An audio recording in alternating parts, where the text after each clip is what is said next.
मानचित्र के आधार पर पृथ्वी को कितने भागों में बांटा गया, आज हम लोग इसको पढ़ेंगे। ठीक है ना। तो चलिए स्टार्ट करते हैं। तो हम मान लेते हैं ये हमारी गोल पृथ्वी है। वैसे पृथ्वी गोल भी नहीं है और चपटी भी नहीं है। वो कैसे कि कहीं कहीं गहरे गहरे सागर हैं, कहीं ऊंचे ऊंचे पर्वत हैं, तो गोल नहीं हो सकती है। लेकिन फिर भी एक काल्पनिक आकार ले लिया गया कि पृथ्वी गोल है। ठीक है ना। तो अब पृथ्वी जब गोल है तो हमारा क्या बॉल की तरह हो जाएगी या संतरे की तरह हो जाएगी।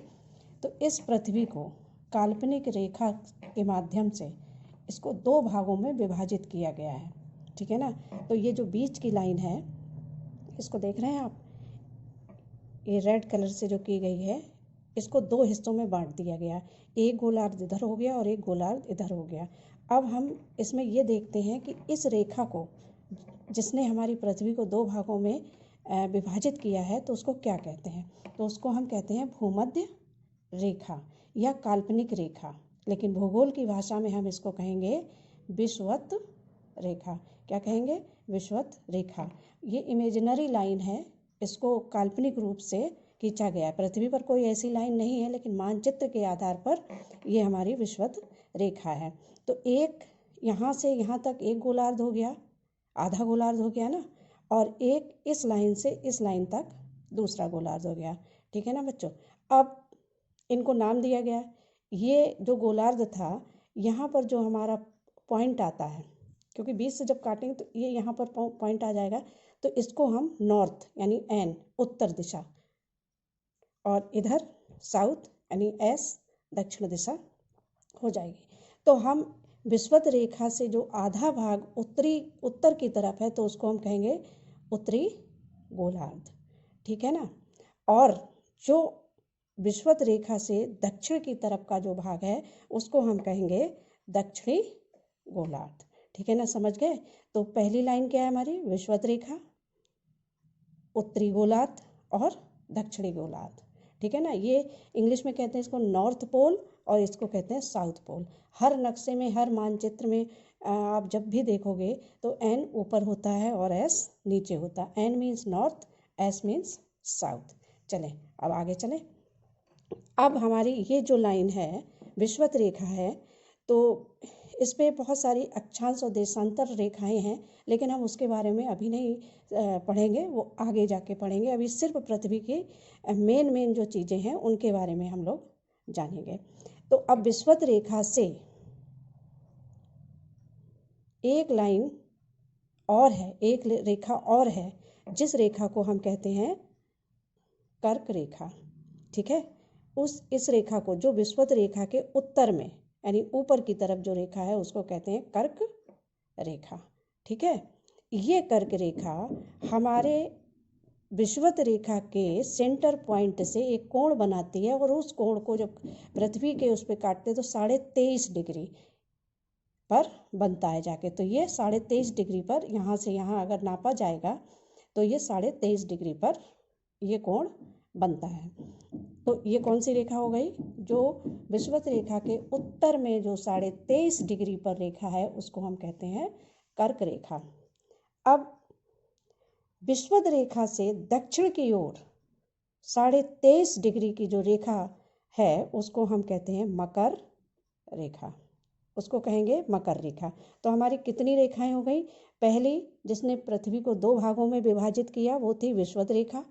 और जो उत्तरी गोलार्ध की तरफ 23.5 डिग्री पर जो रेखा थी, उसको कहते हैं कर्क रेखा। और विषुवत रेखा से नीचे जो 23.5 डिग्री पर आई, वो बनी रेखा को हम कहेंगे मकर रेखा।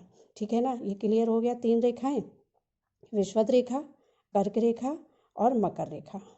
इसके बाद यहाँ से जब एक कोण 66.5 डिग्री का एक कोण और बनेगा, जिस पर एक रेखा खिंची हुई है, उस रेखा का नाम है आर्कटिक रेखा या व्रत।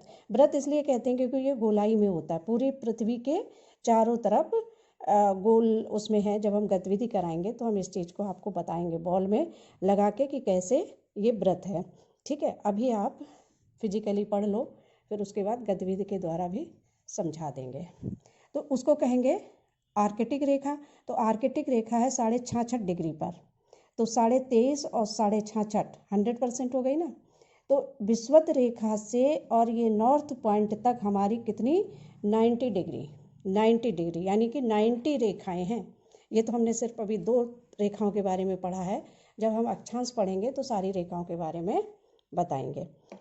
अब विषुवत रेखा के दक्षिणी भाग में दूसरी जो रेखा आती है, पहली हो गई मकर रेखा, दूसरी हो गई 66.5 डिग्री पर अंटार्कटिक वृत्त या रेखा।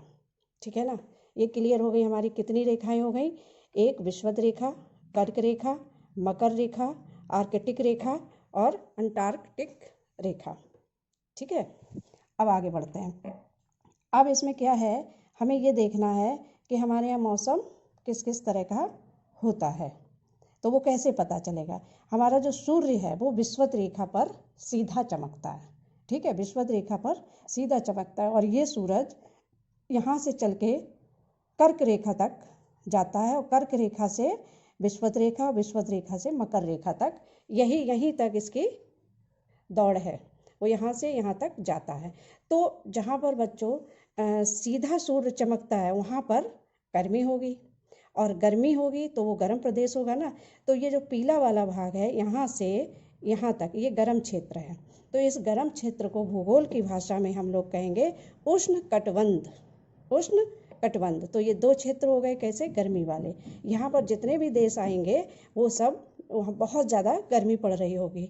ठीक है, अब यहाँ से सूर्य की रोशनी थोड़ी तिरछी हो जाती है, तो यहाँ पर गर्मी भी पड़ती है और सर्दी भी पड़ती है, दोनों मौसम रहते हैं।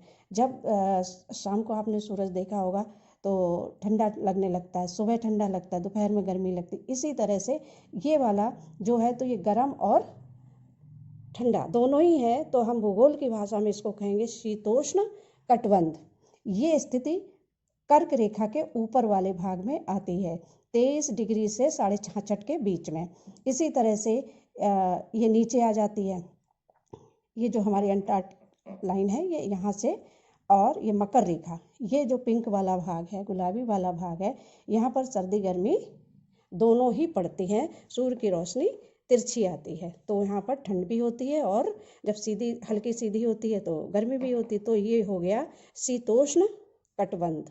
ठीक है ना, ये वाला क्षेत्र और ये वाला क्षेत्र शीतोष्ण कटिबंध। अब देखो बच्चों, ये शीतोष्ण कटिबंध हो गया।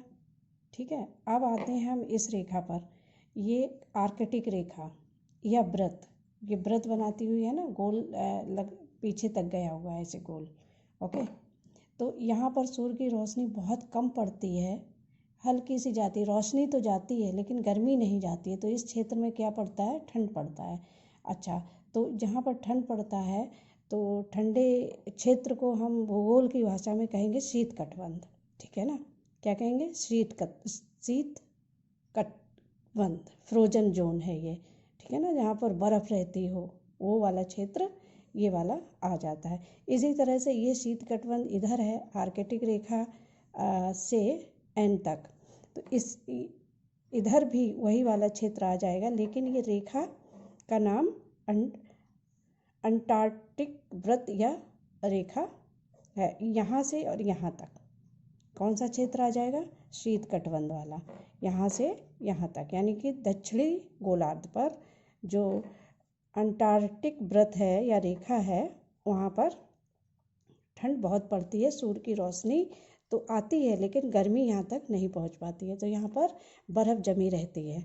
अब इसमें भी यहाँ से यहाँ तक बर्फ़ जमी रहती है, लेकिन जो बहुत ज़्यादा ठंडा होता है, मतलब इतना ठंडा कि वहाँ रहना मुश्किल हो, तो उसको भी 2 कैटेगरी में बांटा गया है, 1 और 2। ये वाली जो रेखा है 1 और 2। तो पहला वाला जो क्षेत्र है उसको कहते हैं टुंड्रा कटिबंध और दूसरा वाला टैगा कटिबंध। तो हमारी पृथ्वी को कितने भागों में बांटा गया है, 3 भागों में, यानी कि पहला भाग उष्ण कटिबंध, पहला भाग कौन सा हुआ, उष्ण कटिबंध, ये पीला वाला भाग।